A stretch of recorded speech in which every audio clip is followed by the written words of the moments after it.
Hello and welcome. My name is Zaffar Iqbal, and you're watching the Mojo Story.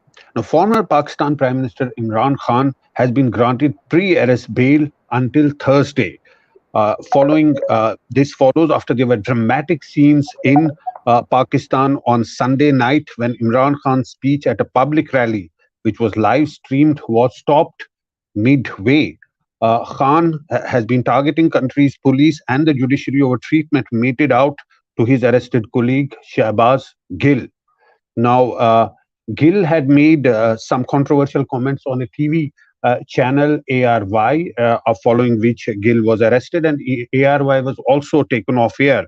Now, an FIR has been registered against Khan under the Anti-Terrorism Act. To discuss these dramatic developments in Pakistan, we're joined by two guests from Pakistan. We're joined by Maid Ali, who's a senior journalist, and also Ahmad Panota, who is a lawyer, also joins us from Pakistan. Welcome to the show. If I can start with you, Maid Ali.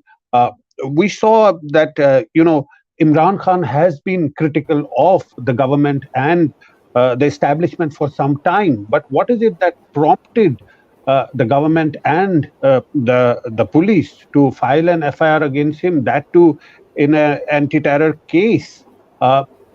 It's been happening for months since he was ousted in a vote of no confidence. Why now?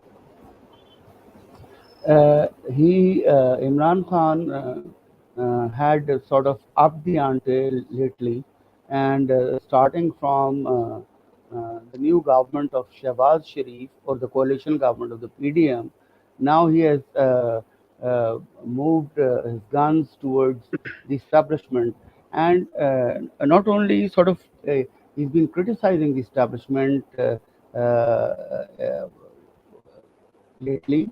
He has directly attacked the establishment's cadres, uh, starting from Shahbaz Gill's statement of inciting the lower cadres against the hierarchy.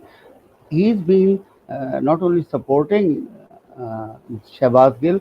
I think Shahbaz Gill's narrative is somewhat akin to Imran Khan's views about the establishment.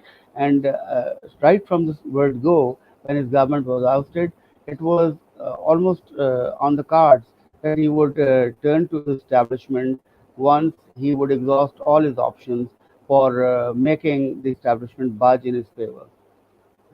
But do you think he will be arrested? And I would like to ask this question to Ahmed Panota. There would be an obvious fallout in Pakistan. We've been seeing people rallying around Imran Khan wherever he goes. He has been able to attract huge crowds in his rallies, and he's also won the by elections in the Punjab province. Is the question pointed to me? Yes. Yeah. He might not. You see, he it depends on Imran Khan now how he behaves in future. If he goes around, he has announced the schedule. Not only has he won elections in Punjab, he won a by-election in Karachi yesterday. So there's no doubt about his popularity. But it's a difficult task to take on the establishment, which, in my opinion, is not wise. It's not something that a leader of his stature should do. He's taking the establishment head on, and I think he's trying to he's going for the end game. You don't go for the end game in politics.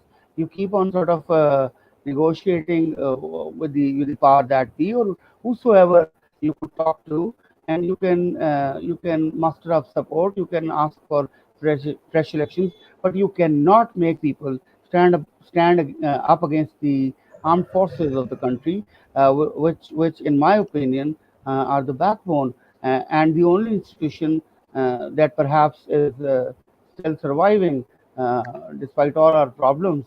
It is still standing.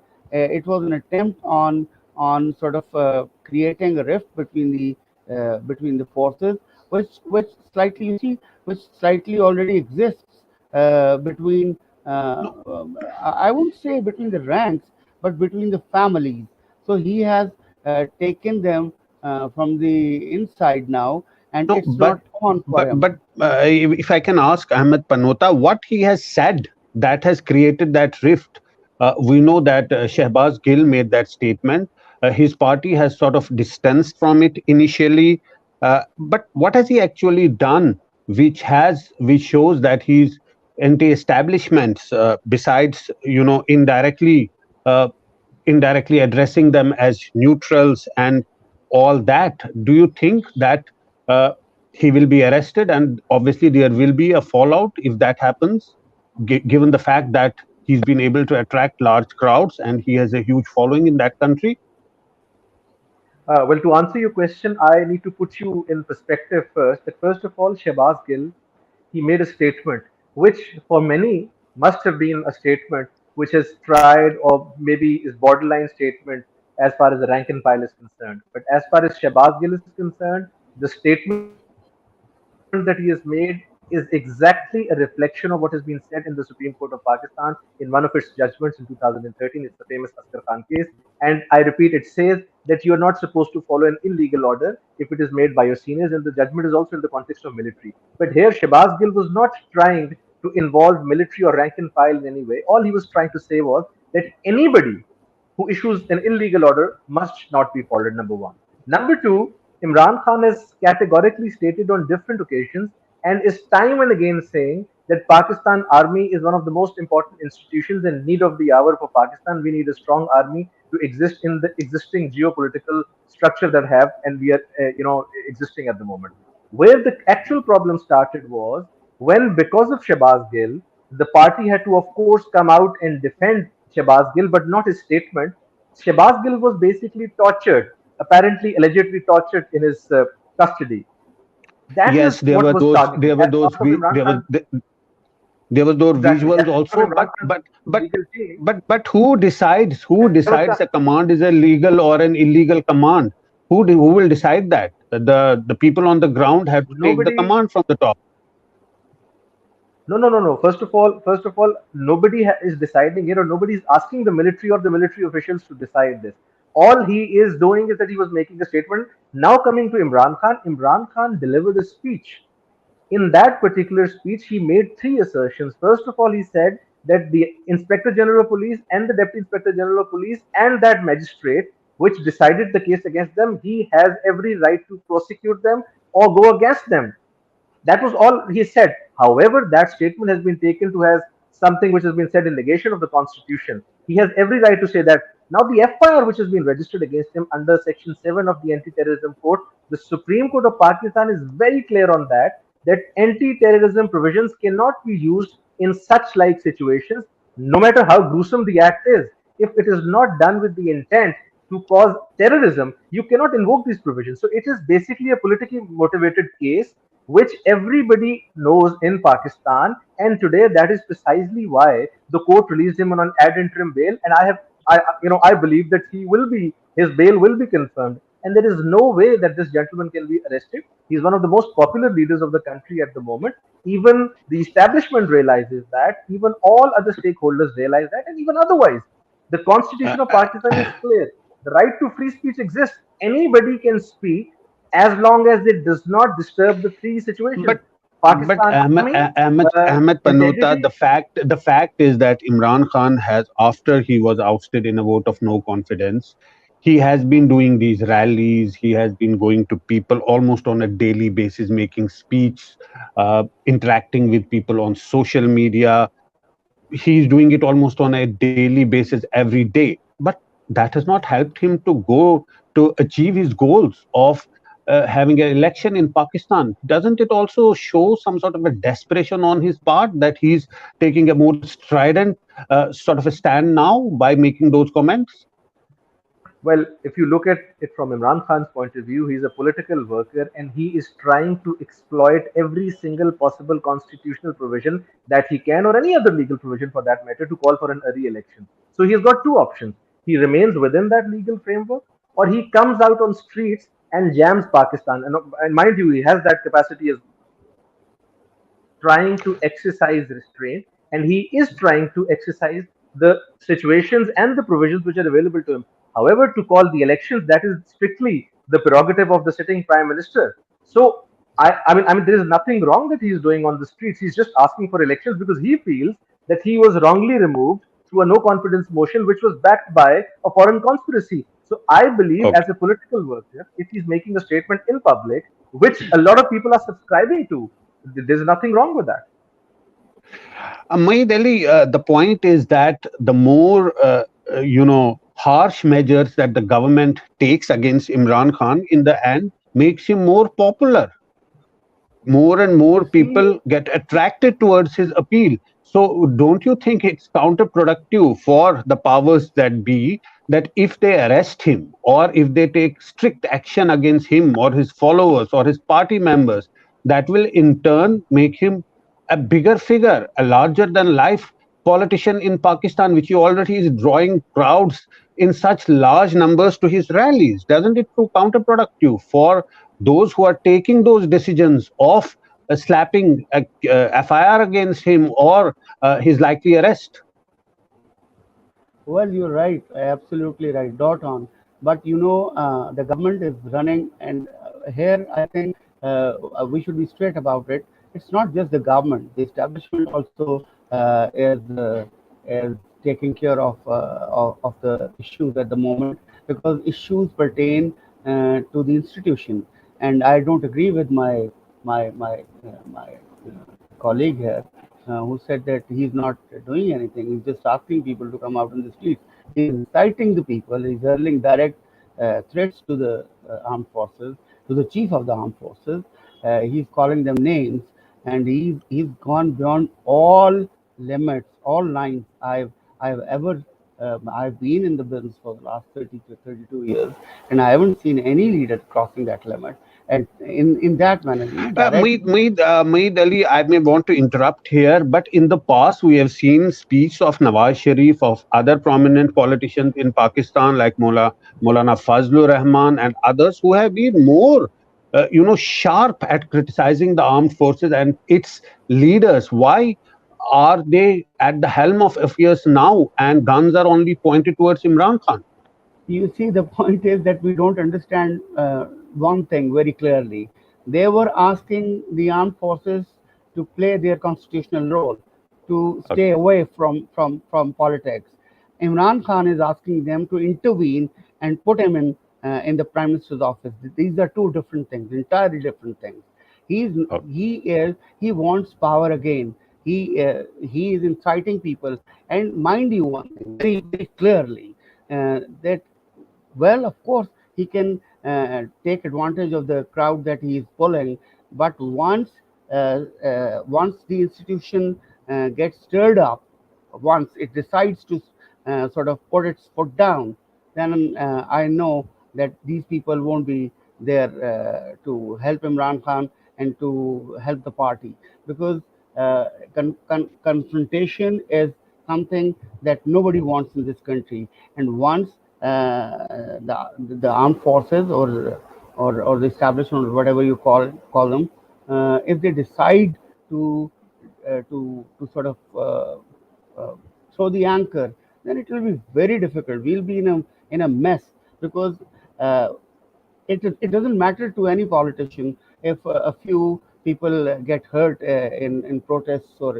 in similar things, but it does matter, to this country. God forbid if something goes wrong, if anything taken to that extent where Imran Khan is trying to take. I think it is better to take preemptive measures rather than taking or boiling the things down to that point where people get killed on either side, on any side for that matter. So I think arrest is not a very popular decision, and not a very good decision, wise decision.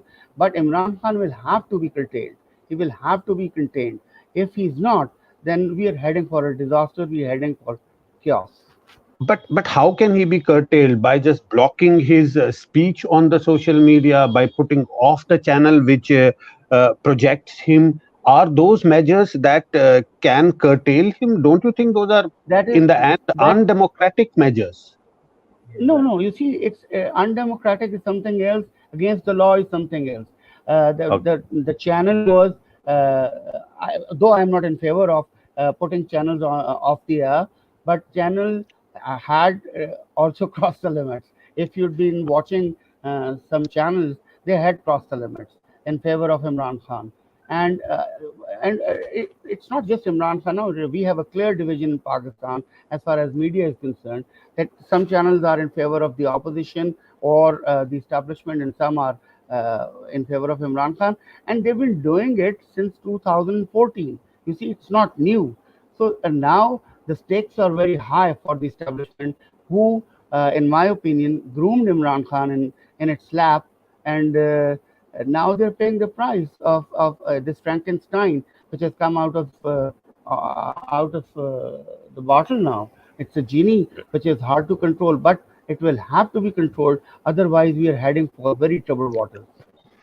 Ahmad Panota, the point that Moeed Ali is making, that there is a difference between what other leaders have said in the past and what Imran Khan is doing now. They wanted the armed forces establishment to be neutral, while as Imran Khan wants them to intervene, to put him back in power. That's the fundamental difference. Assuming that what Maid Saab is saying is right, well, I have to cite the Constitution at this point. Constitution does not distinguish between what the demand is. Constitution focuses more and exactly on what is being said. So what Nawaz Sharif, what Maulana Fazlur Rahman, Asif Zardari, and the list goes on, what they've said about the armed forces, in particular their titular head, is exactly the violation of Article 19A and many other laws of the country. But there was nothing which was done. Nawaz Sharif's speech was banned not because he was saying things against the establishment, but because he was a proclaimed defender. Then, coming on to Altaf Hussain, his speech was not banned because he was saying things about the establishment, because the High Court had passed a judgment. In Imran Khan's case, if you go through his speech, no doubt his narrative is anti-establishment at the moment. But the selection of his words, he's very careful in not naming anybody. But these people, on the other hand, were naming people. No, but he's referring constantly to neutrals. What does he mean when he says neutrals? I will tell you.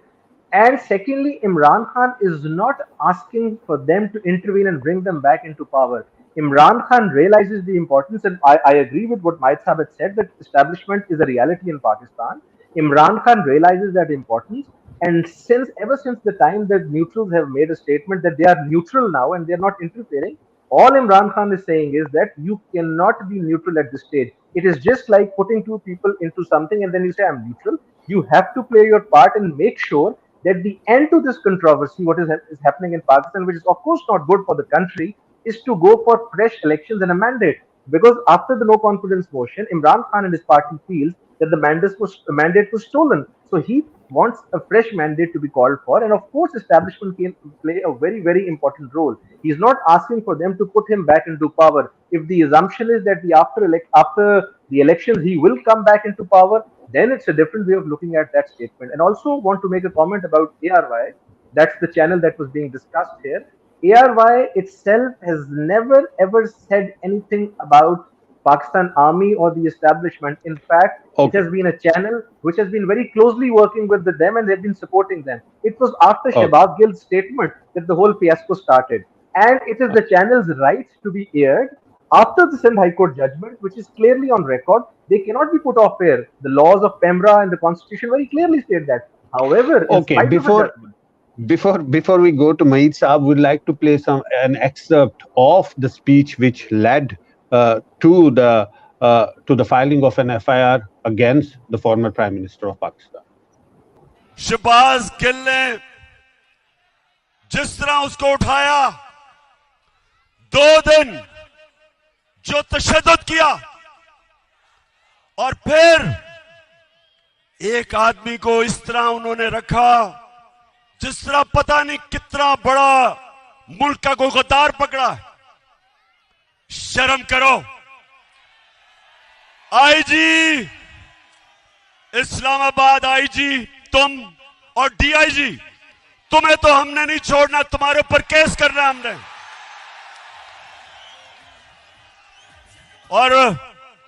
और magistrate साहिबा जेबा, आप भी तैयार हो जाएं, आपके ऊपर भी हम एक्शन लेंगे।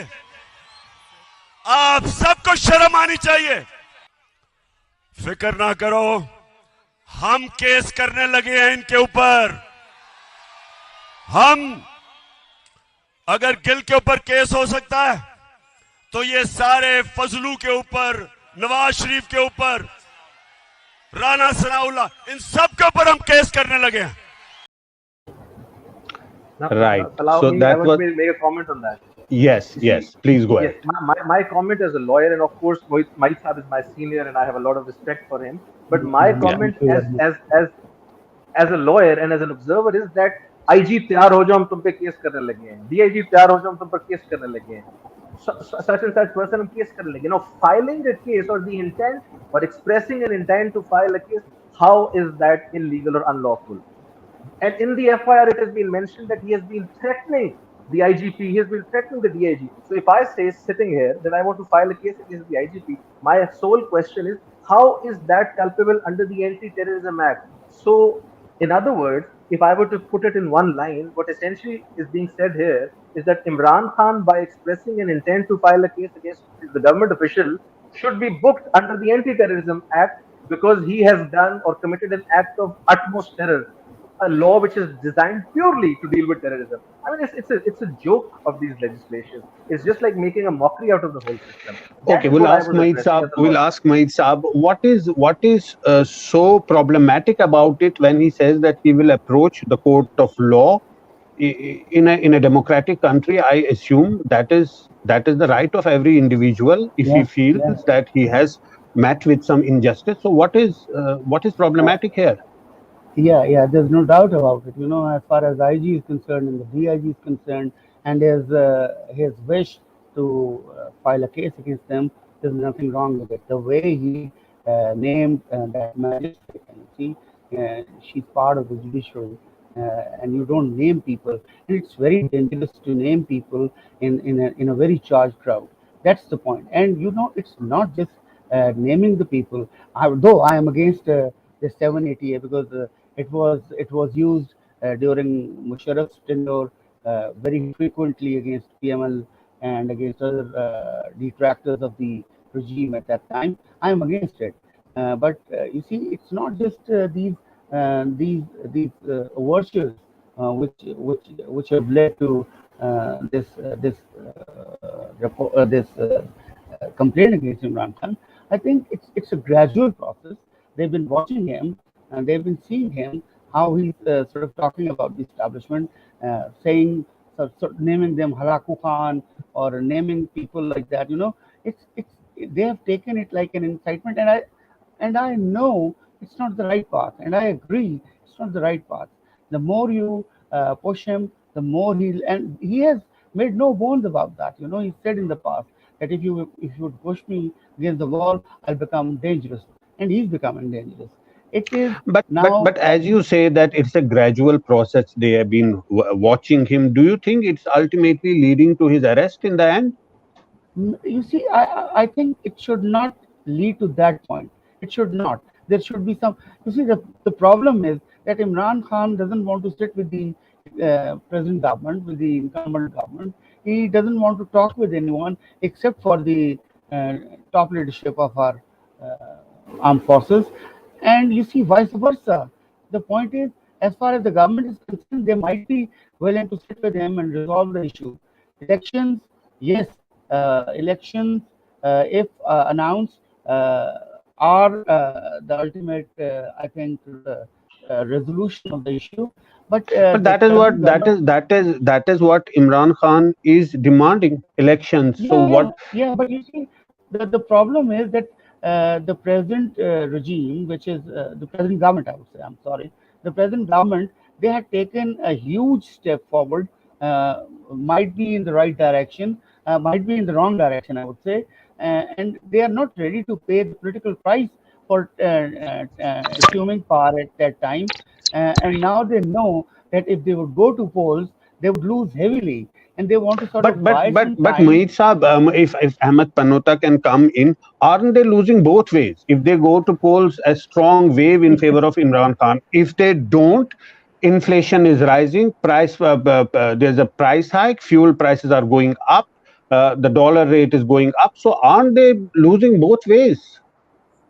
I totally agree with you. I totally agree with you. They are losing both ways, and this is precisely why, instead of the constitution, instead of the political forces, we want the decisions to be made by a third force, which has no place in the constitution or any other law of the country to even make But any. isn't that undemocratic? But when you talk about democracy, why do you bring a third force? Aren't you creating a process, undemocratic process? Then how are you naming it as a democratic process in the first place? I totally agree with you.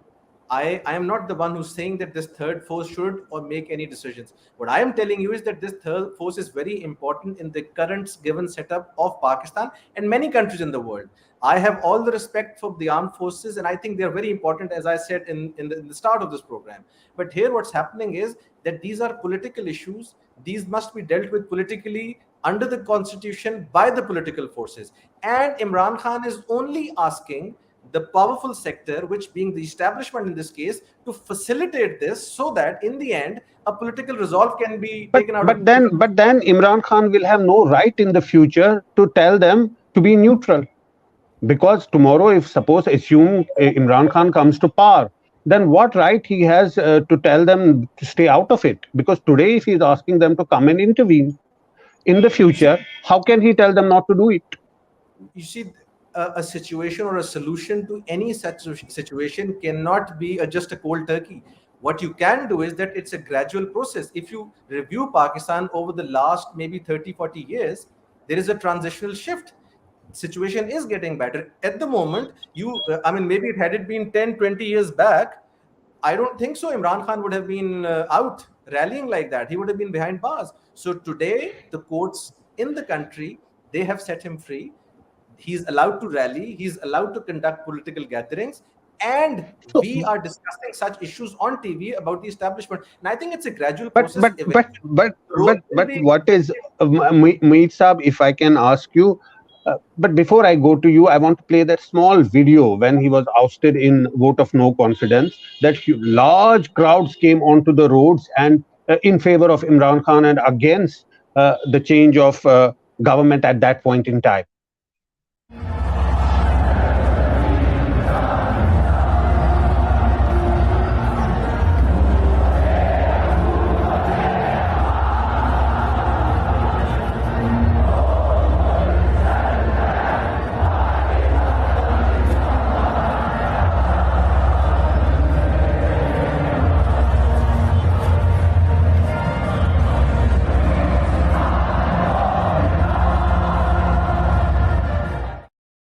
Maid Saab, how do you discount such a huge support for a leader who has been ousted from power? You may be talking about establishment, about government, about Imran Khan, but as a democratic country, it's people in the end of the day, and there you saw them on the roads.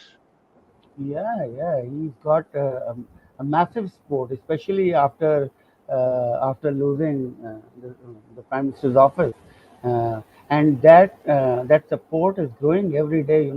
I think Imran Khan, in my opinion, is a lucky guy because his term in the office was not all that good. Things were not very rosy at that time, but now nobody remembers what you see. Whatever we have at the moment is again a gradual, I would say, decline in our state of affairs.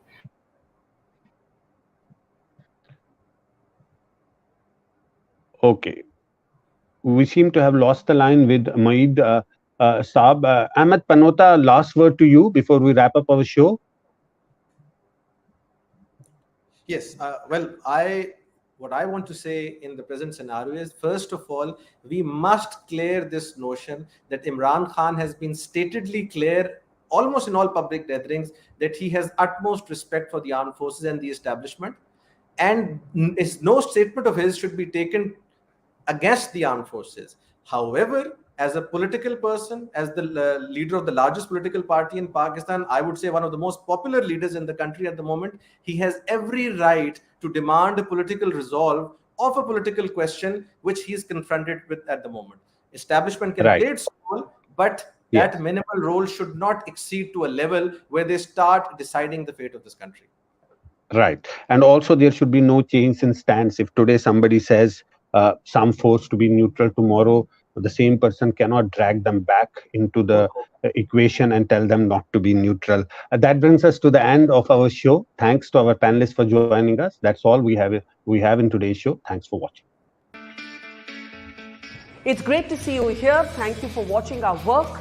If you haven't subscribed yet, don't forget to click the bell icon and subscribe to Mojo Story and support independent, robust journalism.